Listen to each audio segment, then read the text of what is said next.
The ship was bigger than any building had ever seen. It hung in the sky above Seoul like a dark cloud made of metal. She stood on the rooftop of her small apartment building, watching it with millions of other humans across the world. The aliens had come 3 days ago. They called themselves and they ruled most of the known galaxy. Was 22 years old. She worked at a convenience store near the university. She was not special. She was not strong or smart or famous.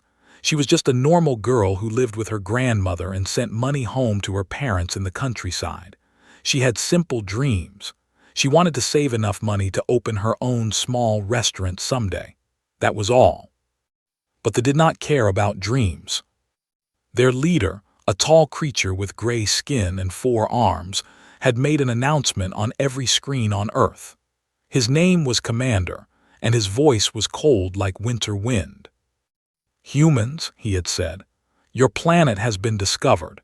You must now prove your worth to join the Galactic Union.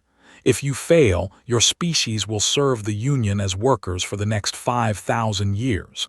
This is the law. This is the way it has always been." The trial, he explained, would test the true nature of humanity, but they would not send a soldier or a scientist or a leader. The Union believed that a species could only be judged by its ordinary members, so they would choose randomly. One human, one chance. Had laughed when she heard this. What were the odds? There were 8 billion people on Earth. She went back to work the next day and sold cigarettes and ramen to tired students. She did not think about the aliens. Then the light came. It happened on her way home from work. A beam of blue light shot down from the sky and surrounded her completely. She could not move. She could not scream. She felt herself lifting off the ground, rising higher and higher until the city below looked like a toy. When she woke up, she was lying on a cold metal floor. The room was huge and round, with walls that glowed soft white. Strange creatures stood all around her watching. Some had scales, some had fur, some had too many eyes. They all looked at her like she was an insect. Commander stepped forward. He was even taller in person, maybe 3 meters high. His 4 arms were crossed over his chest, and his eyes were completely black. "Human female," he said, "you have been selected for the trial of worth. Do you understand?" His throat was dry. She pushed herself up to her knees, then slowly stood. Her legs were shaking badly. I am nobody," she said. "I just work at a store. You made a mistake." A sound came from the watching aliens. It took a moment to realize they were laughing. "There is no mistake," said. "The selection is random. This is fair. This is pure." He tilted his head, studying her. "You seem small, weak. This is typical for humans, yes." Did not answer. She was too scared to feel insulted. A different alien stepped forward. This one was female, or at least thought so. She had blue skin and silver hair that floated around her head like she was underwater. Her eyes were kind, which surprised. "I am advisor," the blue alien said. "I will explain the trial to you. Please listen carefully." Waved her hand and a hologram appeared in the air. It showed a massive structure on a dark planet. The structure looked like a maze, but wrong somehow. The walls seemed to move. The shadows seemed alive. "This is the pit of ending," said. "It was built 6,000 years ago to test species who wish to join the Union. The trial is simple. Enter the pit. Reach the center. Touch the stone of passage. If you do this, humanity will be granted full membership in the Galactic Union. You will have access to our technology, our medicine, our knowledge. Your people will be equals among the stars." Stared at the hologram. "And if I fail?" "If you fail, you die," said softly. "And your species will become servants. They will work in our mines and factories for 5,000 years. After that time, another trial will be offered." The room was silent. Felt her heart pounding so hard she thought it might break through her chest. "How many have passed this trial?" she asked. Commander answered. "In 6,000 years, 412 species have attempted the pit of ending. 87 have succeeded, the rest." He made a gesture with one of his hands. The rest are now workers. And humans, what are our chances? His black eyes seemed to glitter. Your species is weak. You have no natural weapons, no armor, no special abilities. You cannot see in darkness. You cannot survive extreme cold or heat. You are slow. You are fragile. He paused.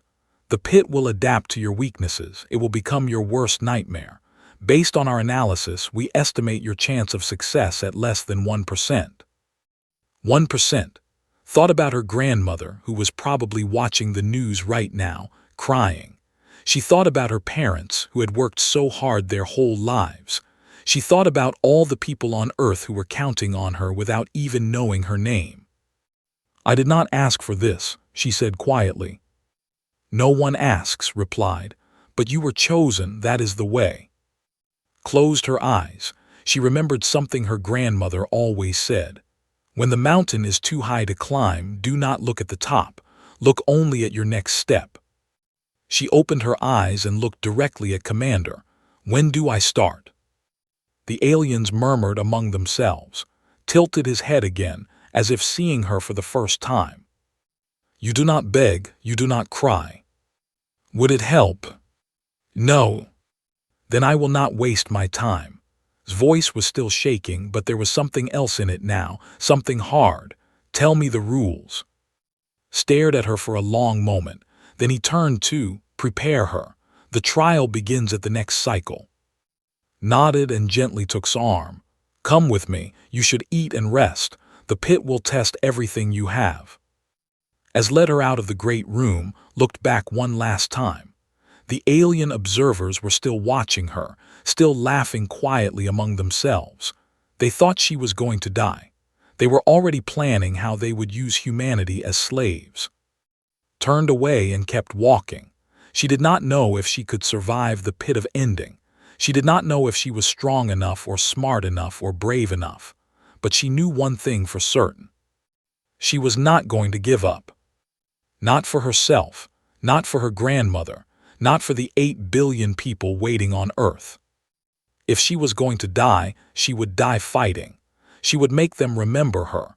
She would make them remember that humans do not surrender. The metal door closed behind her with a heavy sound. Somewhere ahead, the pit was waiting. And a small girl from Seoul who sold ramen at a convenience store walked toward it without looking back. The planet had no name. The aliens simply called it the trial world. It was a dead place, with no sun in the sky and no life on its surface. The only thing that existed here was the pit of ending, a massive structure that rose from the black ground like the skeleton of some ancient monster. Stood at the entrance wearing a simple gray suit the aliens had given her. She had no weapons, no tools, no food or water. Those were the rules. She had to survive with nothing but her body and her mind. Behind her, a floating camera drone recorded everything. The trial was being broadcast to every planet in the Galactic Union. Billions of aliens were watching from their homes, waiting to see another primitive species fail. On Earth, every screen showed her face. Her grandmother was watching. Her parents were watching. 8 billion humans held their breath. Commander's voice came through a speaker somewhere above. Human female, the trial begins now. You have 100 hours to reach the stone of passage at the center of the pit. If you do not reach it in time, you will be considered failed. The pit will then clean itself. Understood what that meant. The pit would kill her. May fortune find you, said. There was no kindness in his voice, only cold formality. The entrance to the pit was a tall archway made of dark stone. Beyond it could see only shadows. She took a deep breath, remembered her grandmother's face, and stepped inside. The darkness swallowed her immediately. She could not see her own hands. She could not see the floor or the walls or the ceiling. For a moment, she felt true terror. She wanted to run back to the light.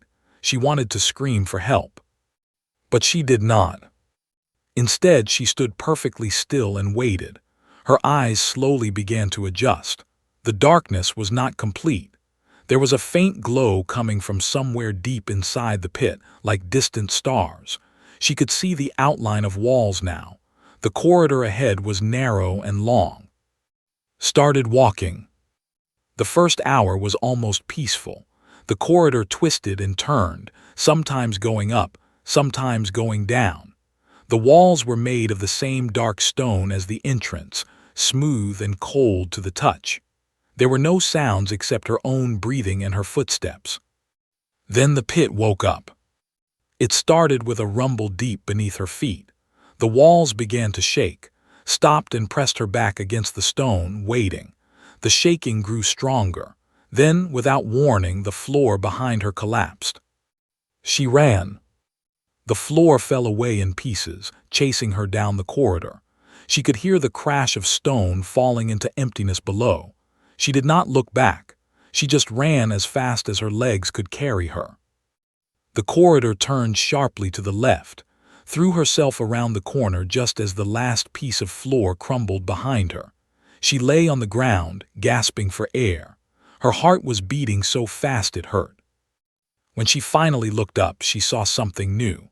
The corridor had opened into a large room, and the room was not empty. Creatures moved in the shadows. They were long and thin, with too many legs and no eyes that she could see. They made clicking sounds as they walked, their bodies scraping against the stone floor. There were at least 20 of them, maybe more. Did not move. She remembered something she had read once about predators. Many of them hunted by movement. If she stayed still, maybe they would not notice her. For a long moment, nothing happened. The creatures clicked and scraped around the room. One of them passed so close to that she could smell it. It smelled like rotting meat. She held her breath and closed her eyes. The creature moved past her. Slowly, carefully began to crawl. She stayed low to the ground, moving only when the creatures were facing away from her. It took her almost an hour to cross the room. Her knees were bleeding. Her hands were scraped raw, but she made it to the other side. The next corridor was different. Water dripped from the ceiling, and the air was thick and hard to breathe. The walls were covered with some kind of slime that glowed faintly green. Did not want to touch it, but the corridor was too narrow to avoid. The slime burned. She gasped as it touched her skin. It felt like fire, like someone was pressing hot metal against her arms. She wanted to stop and wash it off, but there was no water clean enough to use. So she kept walking, biting her lip to keep from screaming. After what felt like hours, the burning corridor ended, found herself in another large room. This one had a pool of water in the center, clear and cool. She ran to it and plunged her arms in, washing away the burning slime. The relief was so great that she almost cried. But she did not have time to rest. The pit was watching. The water in the pool began to move. Something was rising from the bottom, scrambled backward just as a massive shape broke the surface. It was like a snake, but much bigger, with scales that shone like metal and teeth as long as her fingers. The creature lunged at her. Rolled to the side. The creature's jaws snapped closed on empty air. It was fast, but was faster. She had spent her whole life running. Running to work, running to school, running to catch the bus. Running was the one thing she knew how to do. She sprinted across the room and dove through a crack in the far wall. The creature tried to follow, but it was too big. Its head got stuck in the crack, and it roared with anger. Kept running until she could not hear it anymore. She found a small alcove in the corridor and collapsed inside. Her body was shaking. Her arms still burned. She had been in the pit for maybe 4 hours, and she had almost died 3 times. The camera drone floated nearby, recording her every moment of weakness. Somewhere out in the galaxy, billions of aliens were watching and laughing. On Earth, billions of humans were watching and praying. Thought about giving up. It would be so easy. She could just sit here and wait for the pit to finish her. No more running, no more pain, no more fear. But then she thought about her grandmother, sitting alone in their small apartment. She thought about her mother, who had never stopped working even when her back hurt so badly she could not stand straight. She thought about her father, who smiled even when they had nothing to eat. They never gave up, they never stopped fighting. Wiped the tears from her face and stood up. Her legs were shaking, but they held her weight. She looked into the camera drone and spoke clearly. "I am still here," she said, "and I am not done yet." Then she turned and walked deeper into the pit, leaving the alcove behind. The darkness welcomed her like an old enemy. The walls seemed to whisper her name. 96 hours remained. And somewhere at the center, the stone of passage was waiting. 50 hours had passed, had not slept. She had not eaten. The only water she had found was in that first pool, and the creature there had almost killed her. Her body was starting to fail. But she was still moving. The pit had thrown everything at her. There were rooms filled with poison gas that made her eyes burn and her lungs scream. There were narrow bridges over endless darkness where one wrong step meant death. There were more creatures, some small and fast, some huge and slow, all of them hungry. She had learned to hide. She had learned to run. She had learned to fight when she had no other choice. In one room, a creature like a giant spider had trapped her in a corner, had grabbed a loose stone from the floor and hit it again and again until it stopped moving. Her hands were covered in its strange blue blood. She had vomited afterward, but she kept going. Now she stood at the entrance to a new area of the pit. This place was different. The walls were not stone anymore. They were metal, smooth and shining. The floor was clean. The air was warm. And there were lights. After so many hours in darkness, the lights hurt her eyes, covered her face with her hand and waited for the pain to pass. When she could finally see again, she realized she was not alone. A figure stood in the middle of the room. It was shaped like a human. It was the same height as, with the same body, the same face. It was wearing the same gray suit. It was her. Stopped breathing. She stared at the copy of herself, trying to understand. The copy smiled at her. It was not a nice smile. "Hello," the copy said. Its voice was exactly like hers. "I have been waiting for you." Did not answer. Her heart was pounding again. This was a trick. This had to be a trick. "You are tired," the copy continued. "You are hurt. You are scared. I know because I am you. I know everything about you. I know about your grandmother. I know about your parents. I know about the restaurant you want to open someday. I know about the boy you liked in school who never noticed you. I know about the nights you cried yourself to sleep because you felt so alone." Felt tears starting to form in her eyes. She blinked them away angrily. "You are not me," she said. "I am everything you hate about yourself," the copy replied. "I am your weakness. I am your fear. I am your doubt." It took a step closer. "I am the voice that tells you that you are not good enough, that you will never be good enough, that you should just give up and let the darkness take you." Stepped backward, the copy followed. "Think about it," the copy said softly. "You are nobody. You work at a convenience store. You have no money, no education, no future. Why should you be the one to save humanity? You cannot even save yourself." "Stop," whispered. "Your grandmother will die alone. Your parents will become slaves, and it will be your fault, because you were too weak, because you were nothing." "Stop," screamed. The copy laughed. It was a terrible sound, like breaking glass. "You cannot make me stop. I live inside your head. I have always been there. I will always be there." Fell to her knees. The copy was right. Everything it said was true. She was nobody. She was weak. She was scared. How could she possibly win against an enemy that knew every secret of her heart?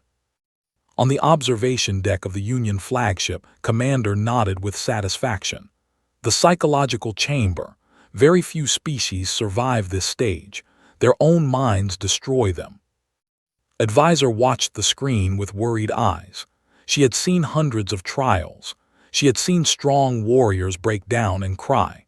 She had seen brilliant scientists go mad.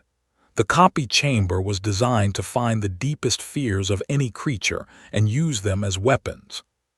But something was different about this human girl. Could not explain it. There was something in her eyes that the copy could not touch. On the screen was still on her knees. The copy stood over her, speaking more cruel words, but was not listening anymore. She was thinking about her grandmother. Her grandmother was a small woman who had lived through war and hunger and loss. She had buried a husband and 2 children. She had worked in factories and fields and kitchens. Her hands were rough from decades of hard work. Her back was bent from carrying heavy loads. But she never stopped smiling. She never stopped cooking. She never stopped telling that she was proud of her. One day, when was young, she had asked her grandmother how she stayed so strong after so much pain. Her grandmother had laughed softly and said, "Pain is just a visitor, it comes and it goes, but I am still here. I am always here. That is all that matters." Opened her eyes. The copy was still talking, still pouring poison into her ears, but the words did not hurt anymore. They were just noise. They were just a visitor. Slowly, painfully stood up. The copy stopped talking, its smile faded. "What are you doing?" "You are right," said. Her voice was steady now. "I am weak, I am scared, I am nobody." She looked directly at the copy. "But I am still here, and you are just a shadow." She walked forward. The copy tried to stop her, tried to block her path, but walked right through it. The copy screamed, a sound of pure rage and frustration. Then it faded like smoke in the wind. The metal room was empty now, just standing alone in the light. She walked to the far door and pushed it open. The darkness of the pit waited for her on the other side, but she was not afraid of it anymore. She had faced her own darkness. She had won. 48 hours remained. And somewhere on the observation deck, Advisor smiled for the first time in centuries. Commander noticed. "You seem pleased, Advisor." "I am curious," replied. "This human is different." "Different how?" "She is still small, still weak, still primitive." Did not answer. She just watched the screen, where a small girl from Seoul walked into the darkness with her head held high. Different, she thought. Humans are different. And she wondered if the Galactic Union truly understood what it had found. 20 hours remained when reached the final chamber. She had been walking for what felt like forever. Her body was broken in ways she could not count. Her feet were bleeding inside her shoes. Her ribs were cracked from when a falling stone had struck her. One of her eyes was swollen shut from fighting another creature. She had not eaten in almost 80 hours. She had found water only twice. But she was alive, and she was close. The corridor opened into a massive room, bigger than any she had seen before. The ceiling was so high she could not see it. The walls stretched away into darkness on both sides, and in the very center, sitting on a simple stone platform, was a small white rock. The stone of passage. His heart jumped. She was so close, just a few hundred meters. She could see the end of her nightmare. Then she saw the barrier. Between her and the stone was a wall of light. It stretched from floor to ceiling, from wall to wall. There was no way around it, no way under it, no way over it. The light was bright, almost painful to look at, and it hummed with a sound that made her bones ache. She walked closer to examine it. When she was about 3 meters away, she felt the heat. The barrier was not just light. It was energy, pure and powerful. She held out her hand, and even at this distance, her skin started to turn red. This was the final test, the impossible room. Stood there for a long time, thinking. She walked along the barrier from one wall to the other, looking for any weakness, any gap, any flaw. There was nothing. The barrier was perfect. On the observation deck, Commander leaned forward in his chair. "This is where they all fail," he said. "The final barrier is designed to require either advanced technology or special biological abilities. Humans have neither. She cannot pass." Advisor said nothing. She was watching his face on the screen. Other aliens crowded around, eager to see the end. A large creature with green scales laughed loudly. "The little animal has done well to get this far, but now she will burn. It is always the same. Sat down on the cold stone floor. Her body screamed at her to lie down, to sleep, to give up, but her mind was still working. The barrier was energy. Energy came from somewhere. The pit was ancient, but it still needed power. Somewhere in this room, something was feeding that barrier. She looked around carefully, using her one good eye. The floor was smooth stone. The walls were the same. The ceiling was hidden in darkness. Then she noticed something. The platform where the stone sat was not flat. There were lines carved into it, thin channels that ran from the stone to the edge of the platform and then down. Crawled closer to the barrier, staying just outside the range of its heat. She looked at the floor beneath the platform. The channels continued underground. She could see a faint glow through the cracks in the stone. The barrier was connected to the platform. The stone was the key. But how could she reach the stone without passing through the barrier? She thought about everything she had learned in the pit. Every challenge had a solution. Every monster had a weakness. The pit was not designed to be impossible. It was designed to test the limits of each species. What were the limits of humanity? Closed her eyes and thought about her grandmother again. She thought about all the stories she had heard. Stories of humans surviving wars and famines and disasters. Stories of mothers lifting cars to save their children. Stories of people walking through fire to save strangers. Humans did not have claws or scales or special powers, but they had something else. They had will. They had the ability to push past pain, past fear, past all reason. They could break their own bodies if they had enough reason to do it. And had 8 billion reasons. She stood up slowly. Her legs were shaking. Her whole body was shaking, but her mind was calm. She looked at the barrier. She looked at the stone. Then she started walking. The heat hit her immediately. Her gray suit began to smoke. Her skin turned red, then white, then started to blister. Every nerve in her body screamed at her to stop, to turn back, to run. She kept walking. The camera drone followed her, recording everything. On the observation deck, the aliens had gone silent. Commander was standing now, his black eyes wide. "What is she doing?" the green-scaled alien whispered. "She will die." "She knows," replied softly. "She knows, and she is walking anyway." The barrier burned, felt her hair catch fire. She beat it out with her hands, and her hands burned too. The pain was beyond anything she had ever felt. It was like being cooked alive. She could smell her own flesh burning. But she kept walking. On Earth, billions of humans watched in horror. Her grandmother fell to her knees in front of the television, crying and praying. Her mother screamed at the screen, begging her to stop.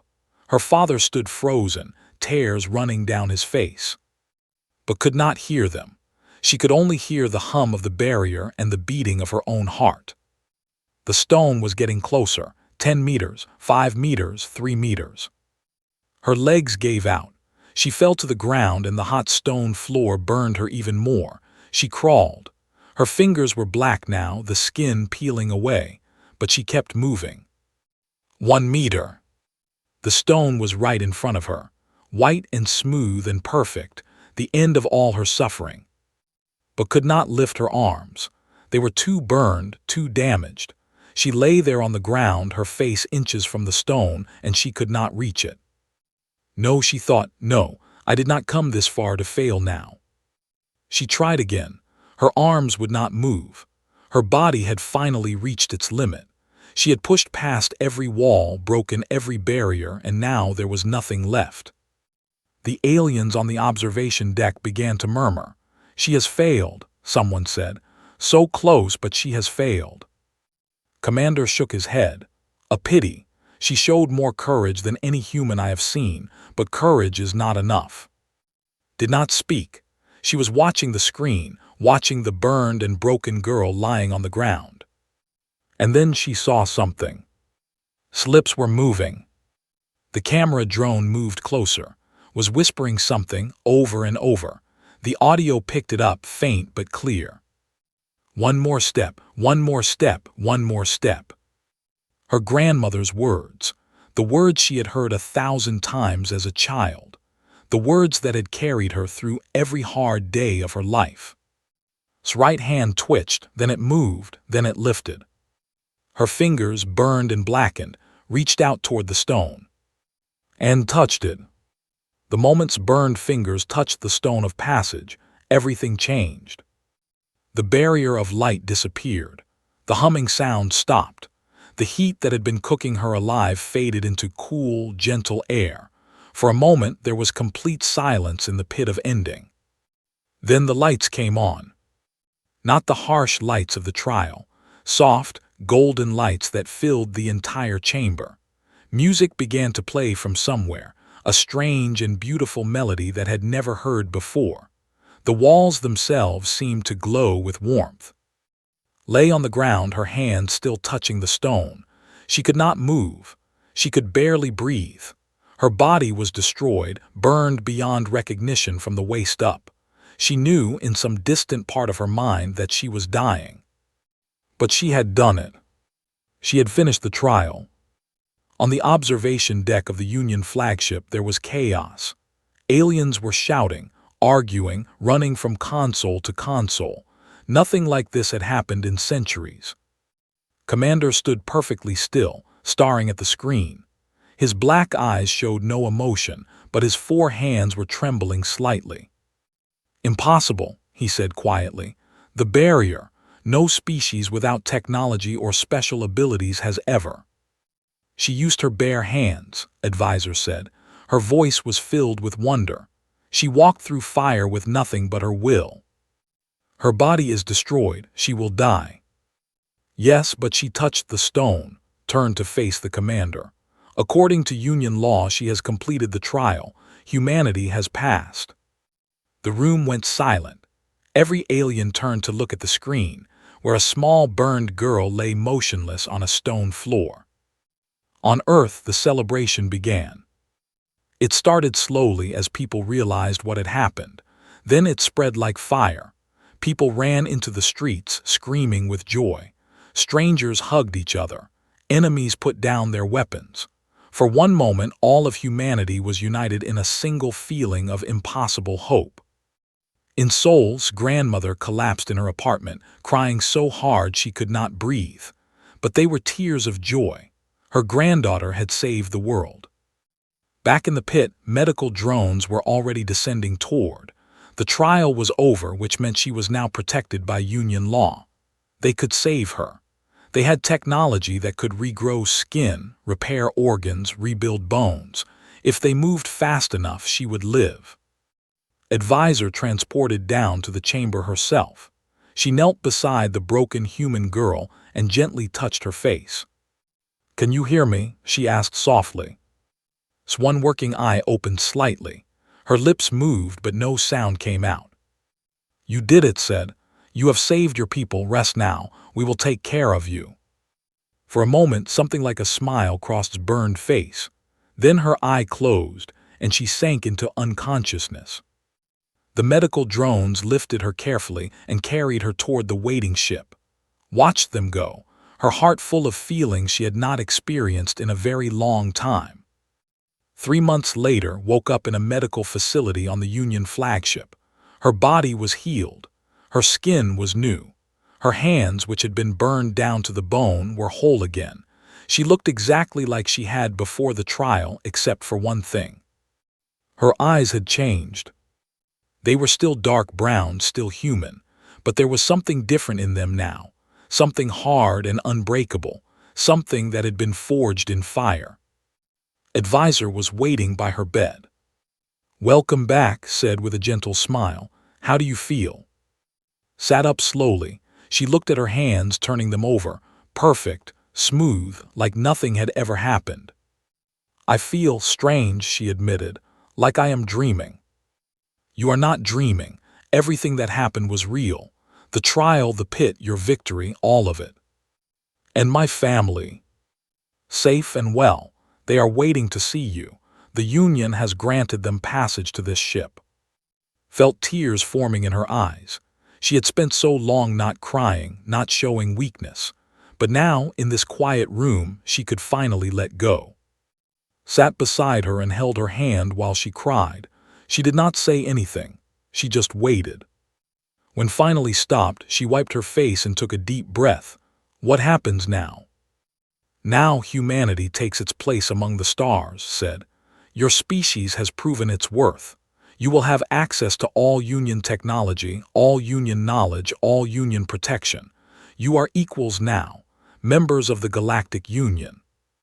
Nodded slowly. It all felt so unreal. There is one more thing, continued. The Union Council has asked to speak with you, personally.